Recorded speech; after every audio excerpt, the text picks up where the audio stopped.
Hello everyone, welcome to From the Heart. I'm Joshua. And I'm Mary. And we're excited to bring to you all that's new and good when it comes to the arts in Central Florida. Today we are talking with David Schillhammer, Executive Director of the Orlando Philharmonic Orchestra. We look forward to learning about David's passionate and creative journey up to now. Welcome, David. Thank you. It's great to be on this show, and I applaud and support all that you do. So thank you very much. David. We applaud and support you as well. It's a pleasure to be able to talk to you. So tell us about David as a child. Where did you grow up, and how did you get into arts? You know, what was something that drove you? Great. My second favorite topic. Yeah, to be able to talk about myself. I was born and raised in Burlington, Vermont. Just the absolute quintessential New England experience. Beautiful. Absolutely beautiful.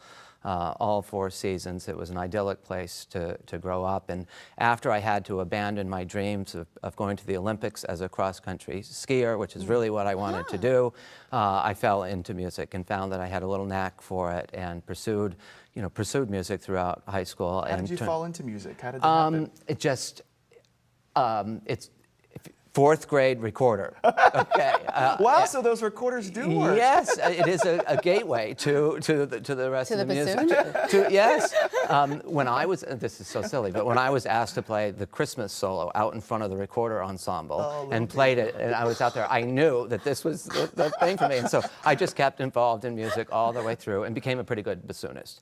And Why bassoon? Why bassoon? Because there was no one playing the bassoon in the high school band, and so I was playing the flute, and the band director walked up to me and said, "Would you like to play the bassoon?" I said, "Sure, what is it?" And I just fell in love with the instrument in a way that I didn't fall in love with the flute, because it just its sound, its place in the orchestra and the band. So I pursued music, and I was so blessed and fortunate to be accepted to the Eastman School of Music in Rochester, New York, where I did receive a bassoon performance degree. But along the way, the journey along the way, is I was president of every student organization possible during that time. I was vice president of my freshman class, president of my sophomore class, and then president of the student body during my junior year. And that was the year I said, aha, this is my calling. You know, I might be a good bassoonist, but this is so much more interesting, and it really works both sides of my brain. And so as I was a junior in college, I decided I was going to become an orchestra manager. I didn't know what it meant, but I just knew that I loved calling meetings and had agendas and budgets and making events happen, and it was just, I felt like I was destined to be an orchestra manager. So you never knew you had leadership skills until college? No. Did you have brothers and sisters? I have an older sister. She's not been in a leadership position like that, and so right out of school, in fact, I started as production manager of the Rochester Philharmonic while I was still a senior, if you can believe that, getting through all my finals and my jury. And the day after graduation, I started my career. I only spent 1 year in Rochester, but 6 great years at the St. Paul Chamber Orchestra in the Twin Cities, 3 as operations and education, and 3 as general manager. And at age 27, I became executive director of the San Antonio Symphony. I was and may still be one of the youngest executive directors of a major orchestra. And, I had found my calling. I had a pretty good rise very, very quickly.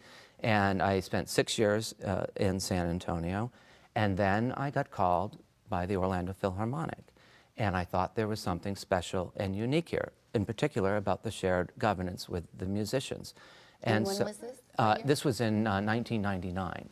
So I had my first interview in 1999. They called me back right after the first of the year, and lo and behold, I was offered the job at the Orlando Philharmonic. And this might be an overstatement, but it kind of saved my life. I just felt at home here in Central Florida. I felt like I could make a difference, that I could help create an organization. We were very young at that time, 6 or 7 years old. It was almost a go, no-go situation. So we had to build really quickly, garner the support, make sure people believed in us for the long haul. And when we did, it just took off.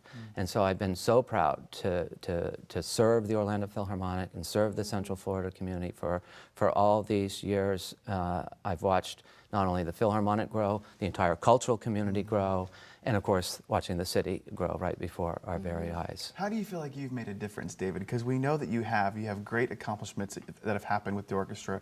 But tell our listeners just a couple of things that you personally have been able to you can walk in the door and make a difference. You can engage people in conversation, tell the story of the Orlando Philharmonic. You can raise money. You can speak. You have access to politicians. I mean, never in San Antonio would I think I would know the mayor so well or things like that. There's a an intimacy about Orlando, despite us being a large city and even a growing city. There's a certain amount of intimacy amongst the movers and shakers, and so you can just guide yourself around town and make the connections that need to be made. It's that kind of community that I really enjoy, to meet people and then go back and implement activities that I know will make a difference in people's lives. So I'm just curious. Go ahead. I want to ask about how you would describe your leadership style. Collaborative. I think the reason that I was hired here at the Orlando Philharmonic is because I always did place musicians first. I was a musician myself, and musicians are the highest priority in the food chain, if you will, of the Orlando Philharmonic. They found in me somebody slightly untraditional who was happy to put musicians first, when a lot of the candidates were, you know, I'm the boss. So I really describe my role as getting the right people in the right place at the right time to make the right decisions for the right reasons. So that it's Boy, that all was good. Can you say that? it's all to make Can you sure repeat that? all of the pieces in the puzzle are flowing at the same time. And so it's not just me making decisions as executive director. No, that's exactly the opposite of what I do. I get involved the board and the musicians, the Very volunteers, the musician-like staff. of you, too, Yeah, in a way. and we all work together to come to the right decision. So that's it. I was going to say exactly what you were going to say, but you know, you went from couldn't even be a public speaker. You know, at 5 years old, you couldn't even raise your hand, to now being this incredible leader. Do you think you're born a leader, or can leadership be taught? I think it can be taught. I may have had some innate leadership in me. I don't know. It didn't feel that way growing up, but you know, later in life, it just came to me. So I always considered myself the shy wallflower, you know, that couldn't talk to people, and boom, here I am, you know, all these years later. So. I love it. What last thing would you like everyone to know about the Orlando Philharmonic, and why should someone who's never come see? Again, I go back to the music and the musicians. It is live music performed by live musicians in unusual presentations. We're not a traditional orchestra. We do unusual works, unusual collaborations. You will experience something at the Orlando Philharmonic that you might not experience at a larger orchestra, a more traditional If you've orchestra. never seen live musicians play, what can someone expect to experience? Yeah, edge of your seat excitement. You know, it is happening right before you. And even I get on the edge of my seat when I'm like, because you know what's coming next, or at least I do know what's coming next. And are they going to make it through? Of course they do. They always do. But it's fun to watch them. I've had, you know, people who've never been say, I'd love to just watch the strings, and their bows are all going in the same direction. Something I take for granted, you know, I've seen every day of my life. But, you know, watching the musicians all play together, watching a conductor and the relationship between the conductor and the musicians soar. And then the greatest part is watching the audience at the end and watching what an experience they've had. So it's the live music experience. Will you give us your website so that we can have Sure, our guests- orlandophil.org. One more time? Orlandophil.org. OrlandoPhil.org, Orlandophil. And we have a really great website, if I do say so myself, and you can navigate it easily and find out everything there is to know about the Orlando Philharmonic there. Thank you so much for being absolutely. here. Thank you. This is Thank you. great. Thank you for the idea of having David with us. And thank you, everyone, for joining us. We've been talking with David Schillhammer, Executive Director of the Orlando Philharmonic Orchestra. When we return, we'll learn about David's vision of the future for both himself and the Orlando Philharmonic on From the Heart.